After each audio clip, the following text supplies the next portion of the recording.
Hey, wow, that was fast. That loaded up quick. Hey, everybody, how's it going? My first stream of the week is on a Wednesday. Anyway, how's it going, folks? My name's Stuart Davis, deacon at a small church just outside of Richmond, Virginia, giving you a quick update tonight just on what's going on. Just wanted to check in. It's been since like last Thursday since I streamed on here, so I just wanted to pop in real quick. I'm wearing kind of a shiny outfit. I'm going bow fishing in about let's say about 40 minutes. So got some downtime. Been really busy. Had a lot of work. I've got a lot of work stuff going on. We're doing some celebration. I told you guys, and I know y'all have been very patient and great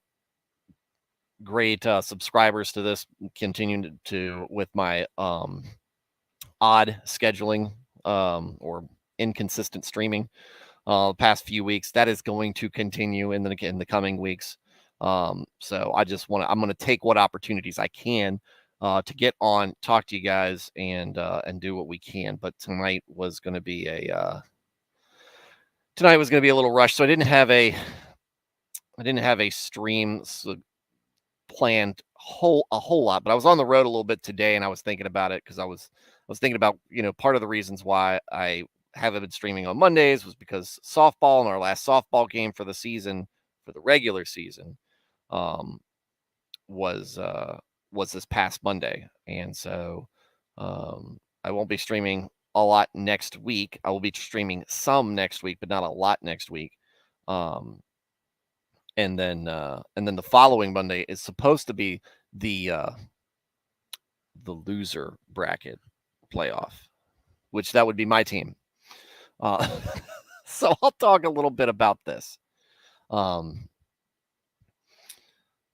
Church softball has meant a lot to me because of what I've made it, and what the folks who were playing long before I got there made it for themselves. And this is why it's something that's important to me. And I will share this as something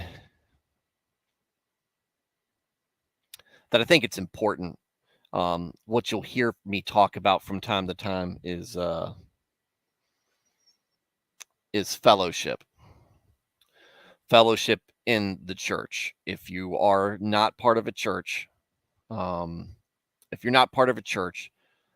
fellowship is something that if you find it, and if you do end up going to a church and you find it, can be life-changing to your daily spiritual life, because it establishes a support system for you and creates a family of brothers and sisters in Christ who are there in your life, in your daily life, that you can communicate with, spend time with, not just inside a church, but outside of church.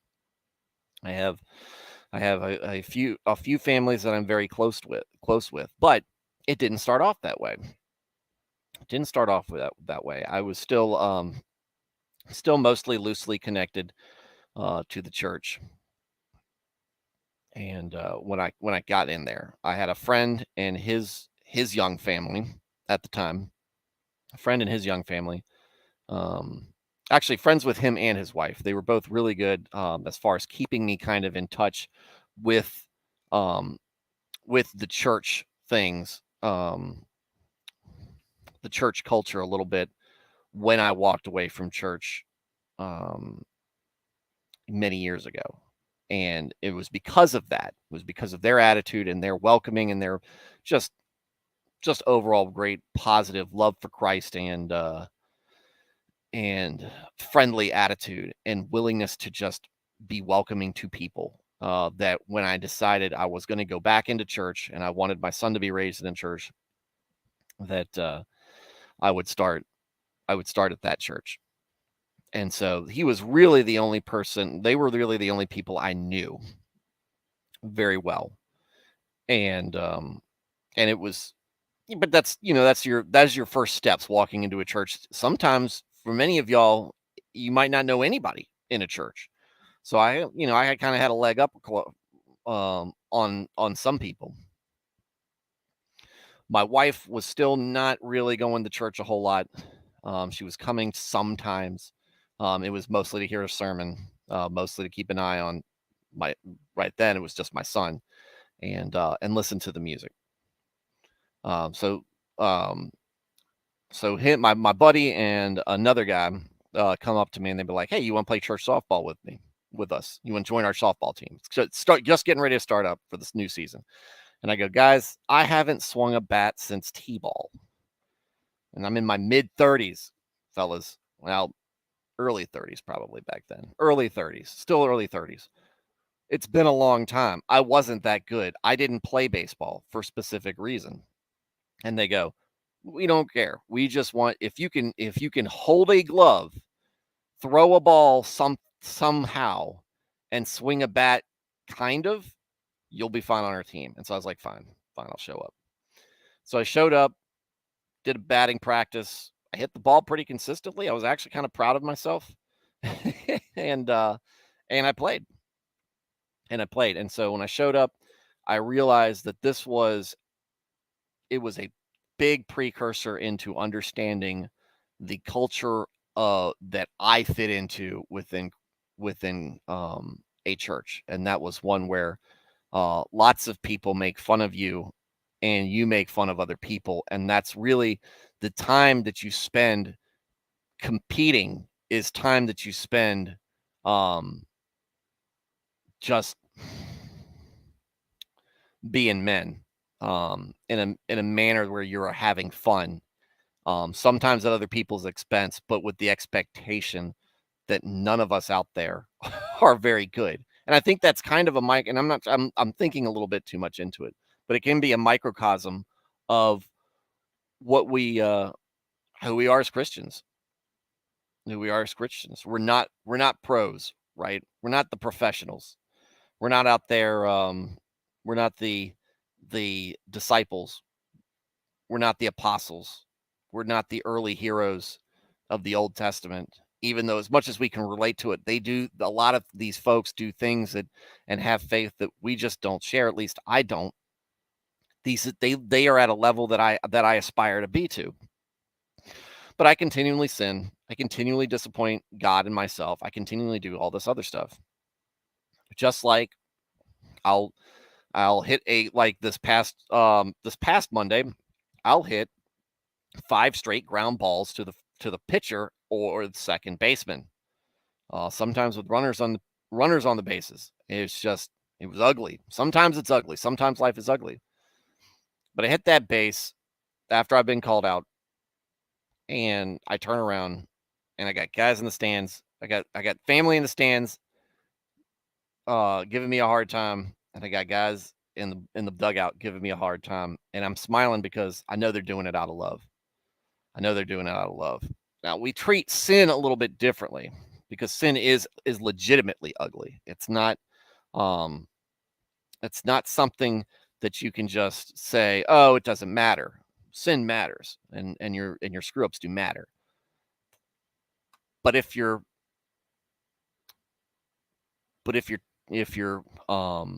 congregation, if your brothers and sisters in Christ, and the families that surround you are there to laugh and have a good time, at the same time letting you know when you screwed up on the small things, that means that they're probably not going to be as reticent to hold you accountable for the more important things.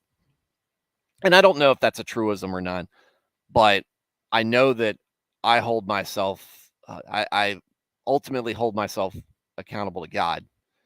But it's nice to have folks around that that are better at me in some way than me in some ways of life, that I can use as a very more tangible touchstone to hold me accountable daily in the things that I do. Much like a family makes a man try to be a better provider, be a better human being, be a better example. Good congregational members help you want to be a better Christian, want to be a better example, want to be more responsible over things, and I've enjoyed that. And as the seasons have gone on, I am not the newbie anymore. In fact, I'm the coach. It took a couple of years. After that, I started, doing most of the organizing. I get the guys together, it's really not so much of a coach standpoint as in I'm the point of contact between the umpire and the team and the other team, our team and the other team.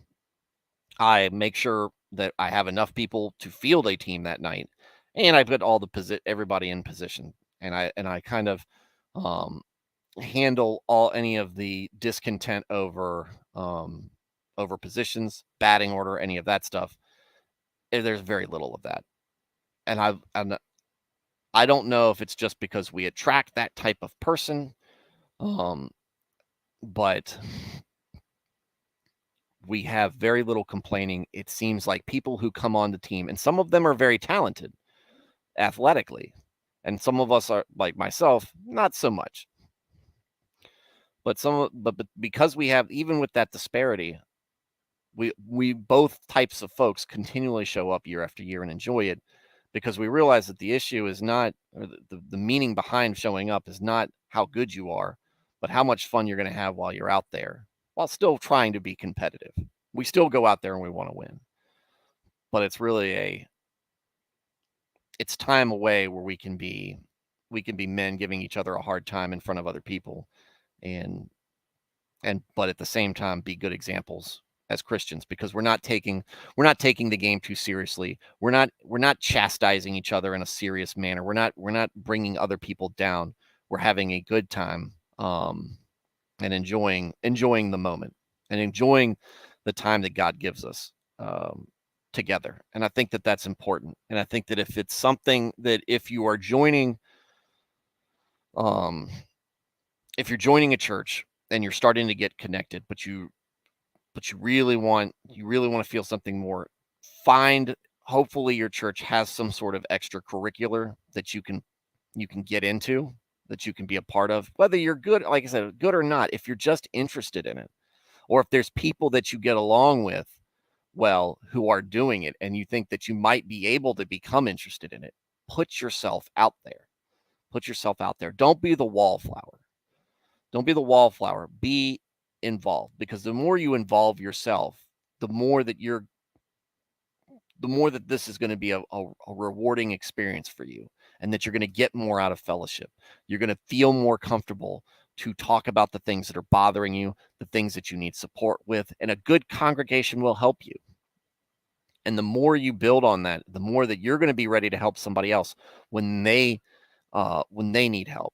And then more that your openness and your willingness to be a part of might inspire them to reach out for help.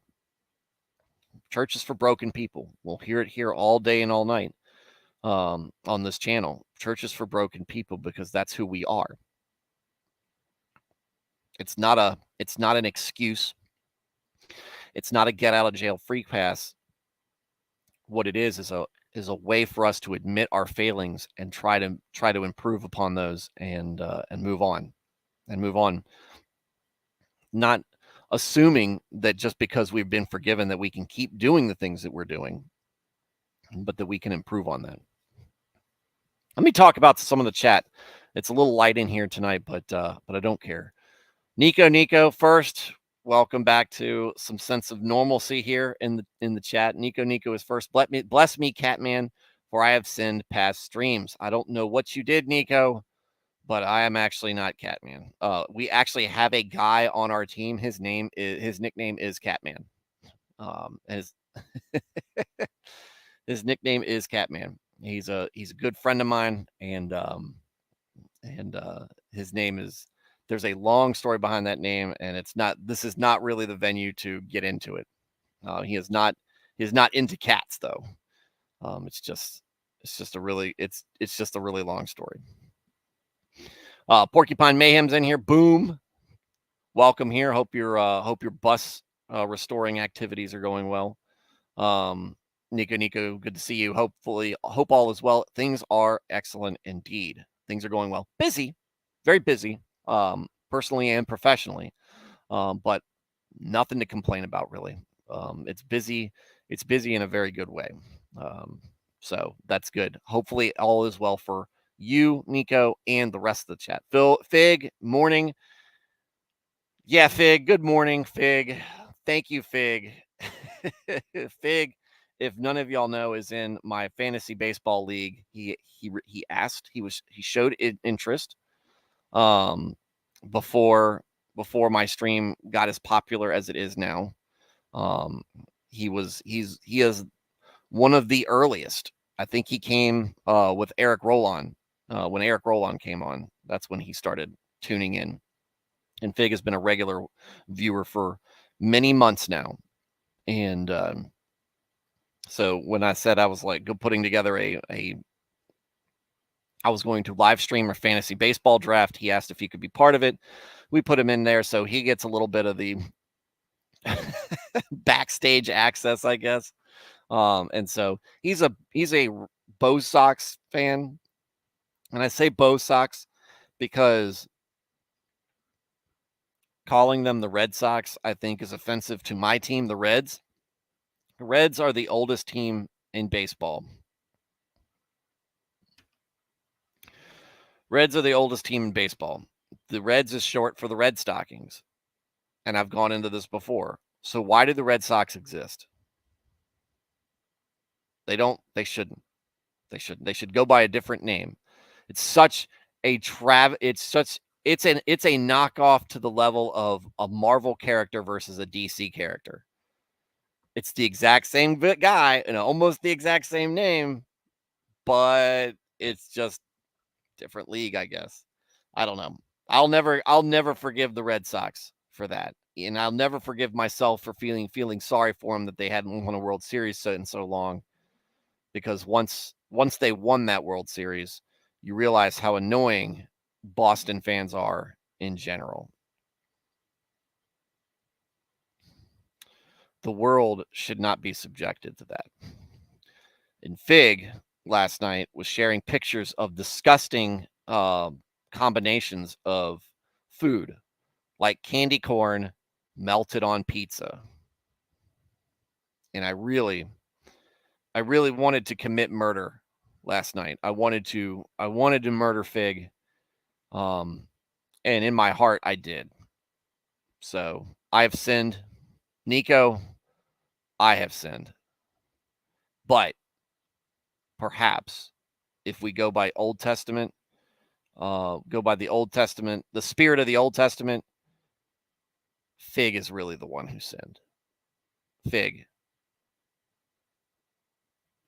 you need to repent. Perhaps you need to just be stoned. And not like Old Testament stoned. Not 420 stoned. So pray for Fig that he can get over his degeneracy and not do things that he does that are disgusting to all of us around him. It's gross. So, what am I going to be up to tonight? I was talking about seek help, Fig. Yeah, he needs help. Look, if you saw some of these pictures, there was Nutella and fish in one picture. I mean, we're reaching Hunter Biden levels. We're reaching Hunter Biden levels of disgusting behavior involving food.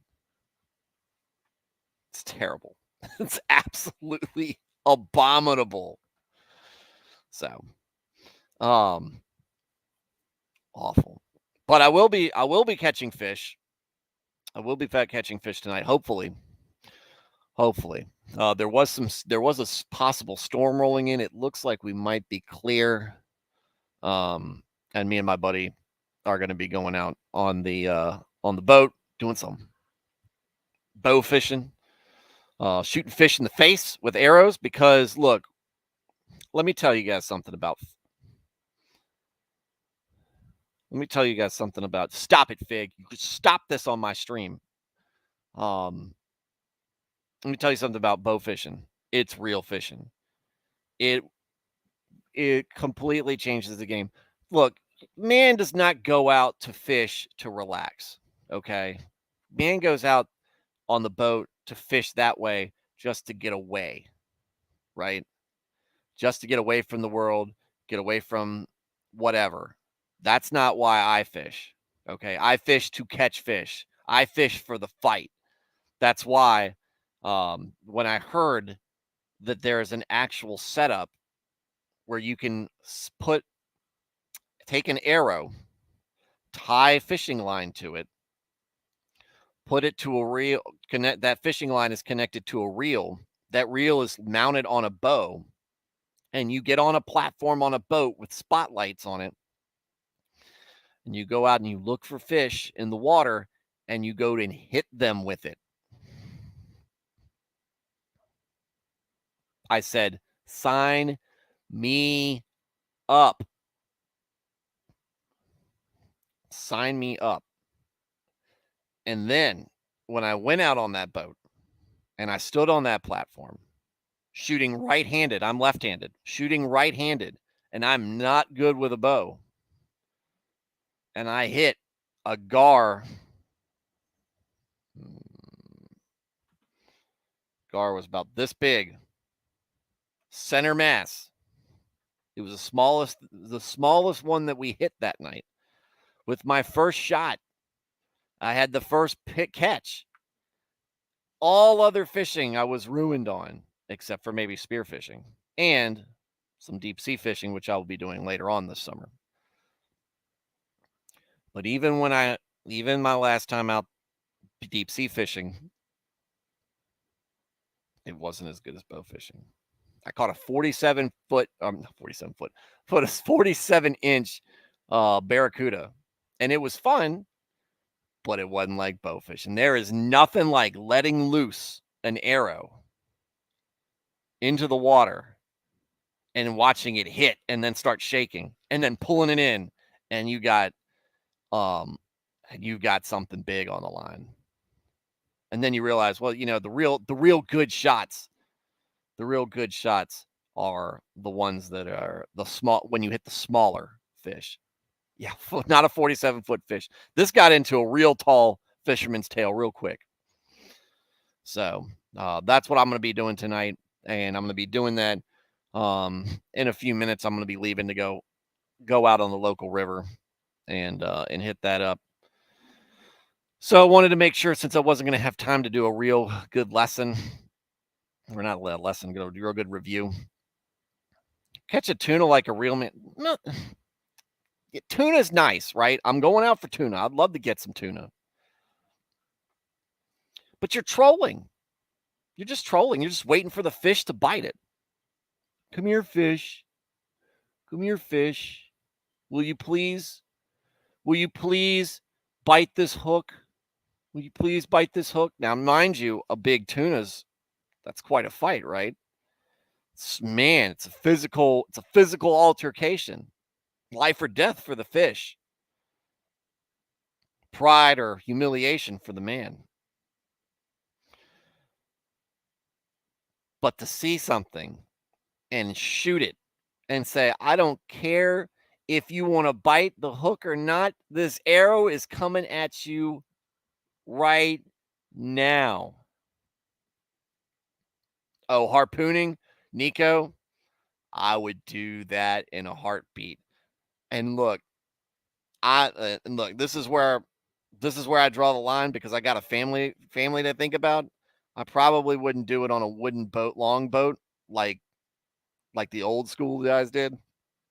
I would do it from a decently sized boat, a little bit more stable. But yeah, harpooning, I'd do that. I'd love to do that. Go out spearfishing. I haven't been spearfishing yet. I've been told by a lot of people that spearfishing is very similar to bow fishing, only a little bit better, because you're scuba diving while you're doing it a lot of times. Oh, man. To see it and hit it.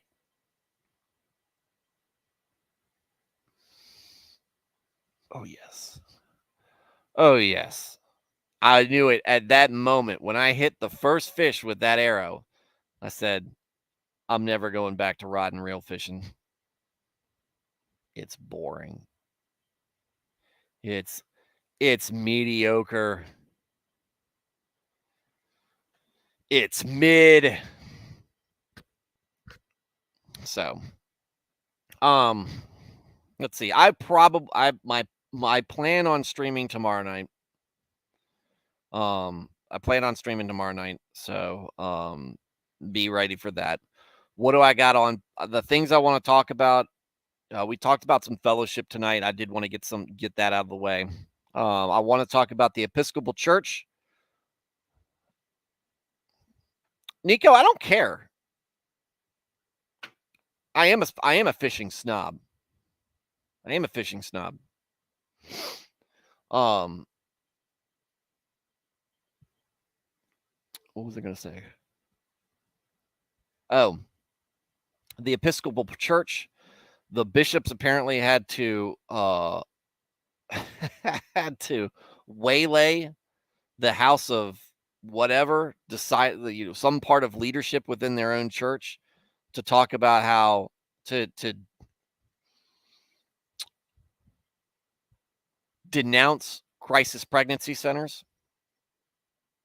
A church body, not small but large body administration, moving in any way to denounce crisis pregnancy centers. How detached from Christianity can you get while still calling yourself a Christian? The Episcopalians, I've had problems with them for a while. You've heard me. I'm very negative about them. I don't like their theology. I think it might as well be Unitarian, really. So I want to get into that. Obviously, we're going to be talking more about Joshua and I don't know, whatever else comes up. Whatever else comes up. So, in the meantime, the Reds are beating the Yankees right now.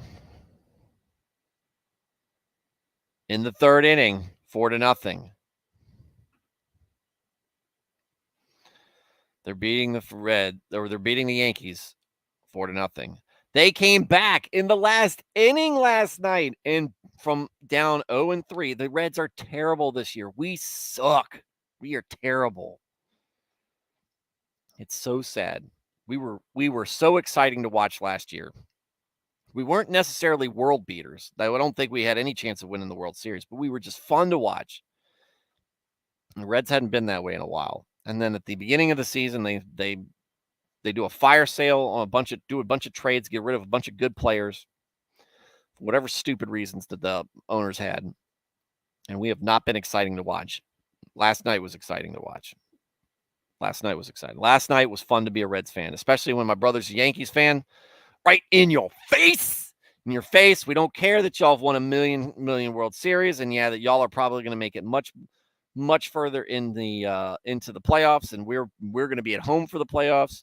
We're going to be sellers at the trade deadline. Don't care that you guys can afford all the stars that you want, where we have to continually trade for prospects. Don't care. We have this moment. So, with that said, I'm going to start continuing to get ready, and if I get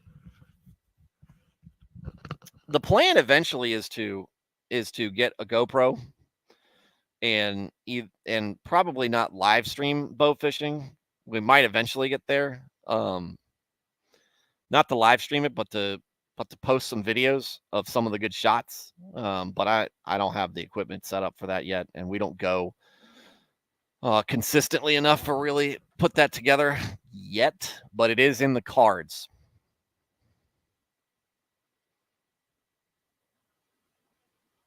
Nico, you're so hateful. Why do you do this?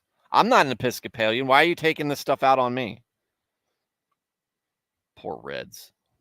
The poor Reds. It's awful. Anyway, but I'll tell you, what is going on here? I'll definitely take pictures of what we hit if we hit anything, and hopefully we can get in Just hopefully we have some clear water and some fish to shoot at. And hopefully I can hit them. I've been off a lot recently. I think I've got to readjust how I'm aiming.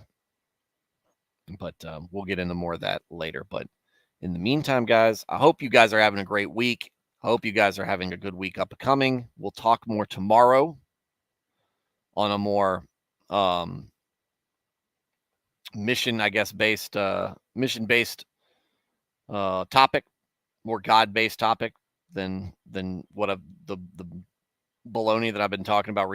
But the fellowship thing is real. So to arc back to that, to leave you on the high note, the fellowship thing is real. If you're not in a church, look for one. If you're in that spot, if you're in that place where you feel comfortable about your faith in God, if you feel comfortable about if you're enthusiastic about learning more, if you're in the Word and you're not in church, find one. Keep trying. Maybe you don't have anybody near you. Maybe there isn't any. We don't have that problem where I live. You can spit at 6 different churches, or so you can spit in any direction and hit 6 different churches in this town. All right. There are indeed some bad ones, but there are some very good ones out there. If our congregation collapsed and we were spread to the 4 winds, tomorrow I could find some place. It would take me a long time to build the camaraderie that I've built here, built the fellowship that I've built at the church I'm at, but we could land well. You might not be in that situation, but don't let that discourage you. Keep looking, because I promise you, it helps keep you honest, helps keep you on task, and it helps establish that family and that support system that God wants us to be for each other. So do that. And maybe if you don't, maybe you can provide some sort of gathering for people who are looking for a wholesome means of fellowship, because that's where it started for me after I got chased off by church. So with that said, everybody have a good evening. Hope things have been going well for you. Good night, and God bless. Love you guys.